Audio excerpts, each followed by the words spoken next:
अस्सलामुअलैकुम। आज की मेरी ये वीडियो एक बेज़मीर शख्स की कहानी है। वीडियो शुरू होने से पहले मेरे YouTube channel Urdu centre plus को सब्सक्राइब करके बेल नोटिफिकेशन को ऑन कर दें ताकि आपको मिलती रहें तमाम चैनल अपडेट्स। आप मेरी वीडियोस को ज़्यादा से ज़्यादा शेयर कर सकते हैं। अब आप मुझे ट्विटर, फेसबुक और इंस्टाग्राम पे भी फॉलो कर सकते हैं। पूरे मोहल्ले में वो एक ही दुकान थी। ज़रूरियाते ज़िंदगी की हर चीज़ इंतहाई मुनासिब दामों पर दस्तयाब थी। हर चीज़ खालिस एक नंबर होती, इसलिए कारोबार अरूज पर था। ग्राहकों का तांता बंधा रहता, हज़ारों में आमदनी थी, मोहल्लेदारी थी, अक्सर लोगों के उधार खाते लगे हुए थे। हर माह की पहली तारीख को हिसाब होता। पहले माह का उधार चुका दिया जाता, अगले माह का शुरू हो जाता। ग्राहकों के रवैये से दुकानदार बखूबी वाकिफ था। कौन ग्राहक है जो बर वक्त अदायगी करता है, महीनों रुलाने वालों को भी जानता था। उधार खाकर हिसाब में कीड़े कौन निकालता है, खरीदे गए सौदे को मानने से इनकारी कौन है, कर्ज वापसी के लिए हिलो हुज्जत से कौन काम लेता है, और एक वक्त आता है कि उधार देने से साफ इनकार कर देता है। चूँकि कारोबार में नफ़ा और नुकसान चलता रहता है, इसलिए दुकानदार उलझनों में पड़ने की बजाय कारोबार पर जोर देते हैं। शहराज चोर टाइप नौजवान था। बचपन में शादी हो गई, होश की दुनिया में आने पर एक बेटी और 2 बेटों का बाप बन चुका था। काम धंधा करता नहीं था, चोरी चकारी उसकी आमदनी का जरिया था। अक्सर पुलिस उसकी मेहमान होती और वो भागकर मेज़बानी के फराइज सरंजाम देता। मोहल्ले में एक ही दुकान थी जिस पर सब लोग आकर सौदा सल्फ खरीदते और इजनास फरोख्त करते। शहराज भी उसी दुकान से सौदा सल्फ खरीदता। एतबार जमाने के बाद उसने दुकान पर खाता खुलवा लिया।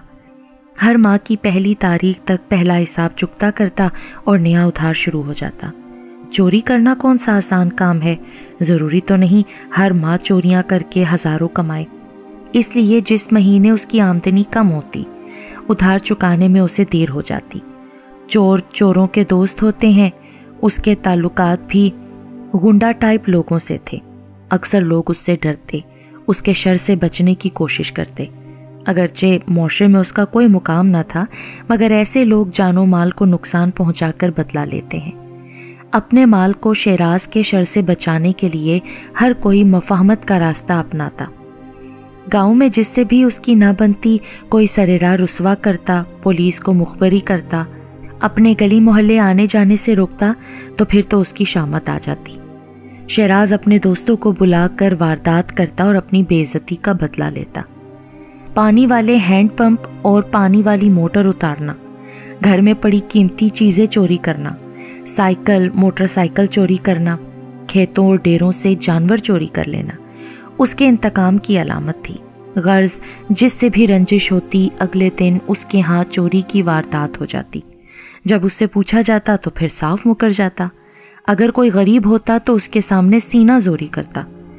आए रोज की चख से तंग आकर दुकानदार ने शहराज का उधार बंद कर दिया। एक दिन उसके यहाँ चोर मेहमान आ गए और दुकानदार से उसके घर का पता पूछने लगे। इस दौरान अचानक शहराज वहां से गुजरने लगा तो दुकानदार ने उनको इशारा किया। अपने दोस्तों को मिलकर खुश हुआ और दुकानदार को बोला, 4 बोतल पेप्सी दो। दुकानदार बोला, पहले पैसे लाओ, तुमने मेरे 4000 रुपए दबा रखे हैं। जब मांगता हूं तुम बदमाशी करते हो। अब आइंदा मेरी दुकान पर मत आना, मैं तुमको नगद भी सौदा नहीं देने लगा। इतनी बेइज्जती की बातें सुनकर शहराज की आंखों में खून उतर आया, मगर चूंकि जेब में रुपए नहीं थे इसलिए मसलहतन खामोश रहा। दोस्तों को लेकर घर चला गया। आज दुकानदार ने उसको बेइज्जत करने में कोई कसर नहीं छोड़ी थी। शहराज तेजी से चलता दुकान पर आया और दुकानदार से बोला, 1 मिनट मोबाइल दिखा। दुकानदार उस वक्त मोबाइल पर तस्वीर देखने में मसरूफ था। उसने मोबाइल शहराज को दे दिया।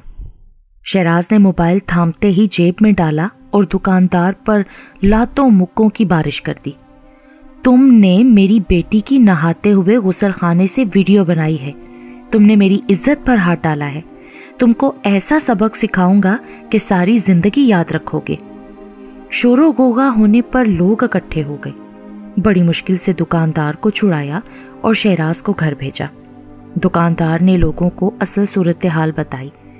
کچھ معززین شہراز کے گھر گئے اور اس سے موبائل مانگا، مگر اس نے دینے سے انکار کر دیا۔ اب اس کا فیصلہ تھانے میں ہوگا، وہاں جا کر ویڈیو دکھاؤں گا، پہلے قانونی کارروائی کروں گا، پھر بعد میں پورے گاؤں کے سامنے اس کو سبق سکھاؤں گا۔ شہراز کے انکار اور تھانے کی دھمکی پر دکاندار نے دوست احباب اور رشتہ داروں کو اکٹھا کیا، تمام صورتحال ان کے سامنے رکھی۔ شہراز کے صاف انکار پر وہ بھی شہراز کے فوراً بعد تھانے روانہ ہو گئے۔ شہراز اپنے دوست کے توسط سے تھانے دار کو مطمئن کرنے کی کوشش کر رہا تھا کہ اس دوران دوسری پارٹی بھی پہنچ گئی۔ دونوں طرف سے الزامات اور صفائیاں شروع ہو گئیں۔ اس دوران اچانک تھانے دار کو فون آ گیا، پولیس مقابلہ ہو گیا ہے، ڈاکوؤں کی فائرنگ جاری ہے، فوراً نفری لے کر موقع پر پہنچو۔ تھانے دار نے دونوں پارٹیوں کو کل کا ٹائم دیا۔ رات کو شہراز اور اس کے ساتھیوں نے پورا موبائل چھان مارا، ان کو کہیں سے ننگی ویڈیو نہ ملی۔ دوستوں نے مشاورت کی اور پھر ایک خوفناک کھیل کھیلا۔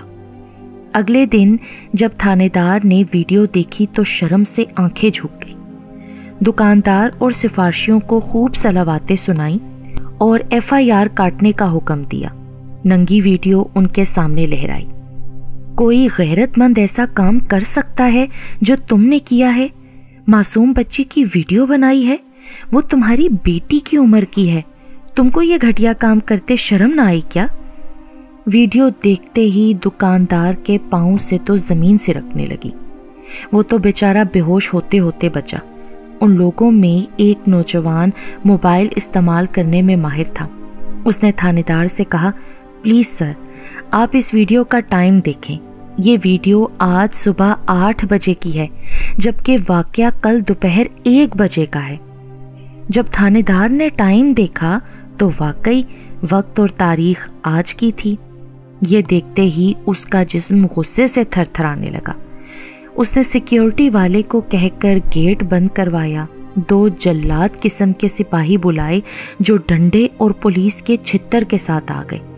شہراز بھائی، سچ سچ بتا واقعہ کیا ہے، ورنہ یہ سپاہی تجھے مار مار کر تیرا حلیہ بگاڑ دیں گے۔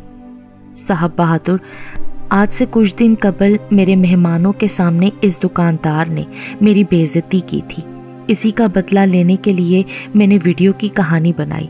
میں سمجھا یہ ڈر جائے گا، میری منت کرے گا، روپے دے کر اپنی جان چھڑائے گا، مگر جب یہ کسی صورت نہ مانا تو پھر مجھے مجبوراً تھانے آنا پڑا۔ موبائل میں ویڈیو نہیں تھی، جبکہ آپ نے ویڈیو ہی کی صورت میں FIR کاٹنے کا وعدہ کیا تھا۔ FIR کٹوانے کے لیے میں نے آج صبح خود اپنی بیٹی کی نہاتے ہوئے ویڈیو بنائی تاکہ دکاندار کے خلاف FIR کٹوا سکوں۔ اس اعترافی بیان کے بعد تھانے دار نے شہراز کی وہ چھترول کی کہ دیکھنے والے کانپ گئے۔ سخت دفعات لگا کر اس پر پرچہ کاٹا اور سلاخوں کے پیچھے ڈال دیا۔ محلے والے تو تھو تھو کر ہی رہے تھے، لیکن شہراز کی اپنی بیوی اور بچے بھی اس پر لان تان کر رہے تھے۔ یوں اللہ تعالیٰ نے بے ضمیر اور بے غیرت شہراز کی دراز رسی آخر کار کھینچ ہی لی۔ یہ سچ بات ہے کہ بے غیرتی جب خون میں شامل ہو جائے تو پھر وہی ہوتا ہے جو شہراز نے کیا۔